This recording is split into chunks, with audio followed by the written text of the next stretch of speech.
Sa aking pagtanda, unawain mo sana ako at pagpasensyahan. Kapag dala ng kalabuan ng mata, ay nakabasag ako ng pinggan o nakatapon ng sabaw sa pagkainan. Huwag mo sana akong kagagalitan. Paramdami ng isang matanda. Naawa ko sa sarili ko sa tuwing sinisigawan mo ako. Kapag mahina na ang tenga ko at hindi ko maintindihan ang sinasabi mo, huwag mo naman sana akong sabihang bingi. Pakiulit na lang ang sinabi mo, pakisulat mo na lang. Pasensya ka na, anak. Matanda na talaga ako.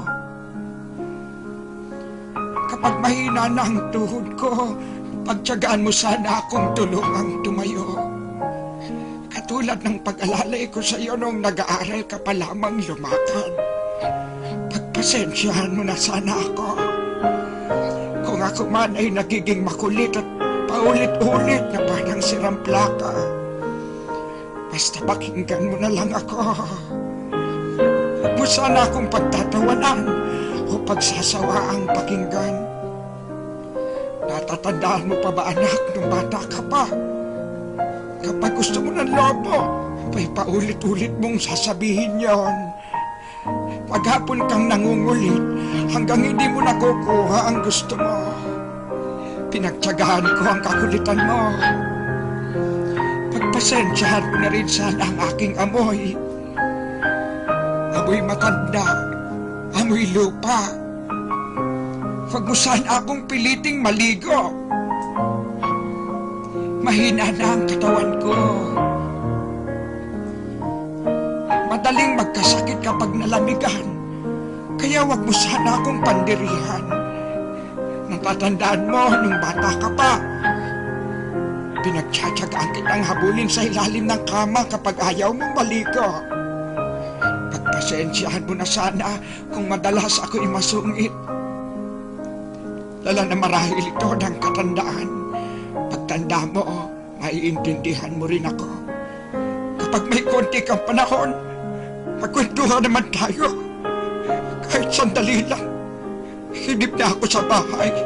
Paghapong nag-iisa, walang kausap. Alam ko, busy ka sa trabaho. Subalit nais kong malaman mo na sabik na sabik ako. Makakwentuhan ka kahit alam kong hindi ka interesado sa mga kwento ko.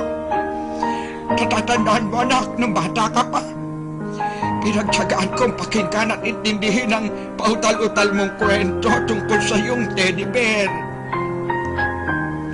At kapag dumating ang sandali na ako'y magkakasakit at maratay sa banig ng karamdaman, huwag mo sana akong pagsawaang alagaan.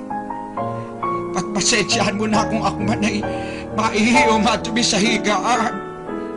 Pagtiyagaan mo sana akong alagaan sa mga huling sandali ng aking buhay. Total, hindi naman ako magtatagal.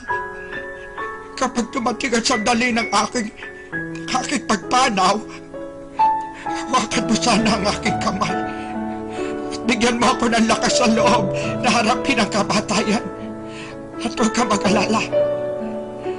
Kapag harap ko na ang Diyos na lumikha, ibubulong ko sa Kanya na pagpalain ka sana. Dahil naging mapagmahal ka sa iyong ama't ina.